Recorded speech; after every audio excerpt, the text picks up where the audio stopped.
Long ago, in the lands of Bani Israel, a king ruled whose power was unlike any other. He commanded not only humans but also jinn, birds, and the winds.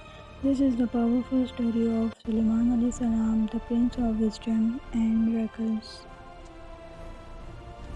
Hazrat Sulaiman al-Islam was the son of Dawood al-Islam, a noble prophet and just king of Bani Israel. Allah blessed Sulaiman al-Islam with extraordinary wisdom, deep understanding, and a powerful kingdom.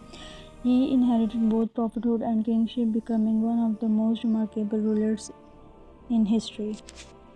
Allah granted Sulaiman al-Islam a kingdom that no unlike ruler any had other ever ruler. possessed before. His armies included humans, jinn, and birds, all marching together in perfect order.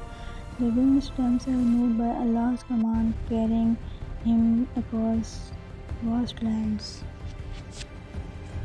Among many blessings given to Sulaiman al-Islam was a unique gift. Allah allowed him to understand the language of animals and birds. One day he heard an ant warning its colony to hide from the approaching army, and Sulaiman al-Islam Alhamdulillah. smiled with I gratitude thank to you, O Allah. Allah, for your endless blessings and guidance.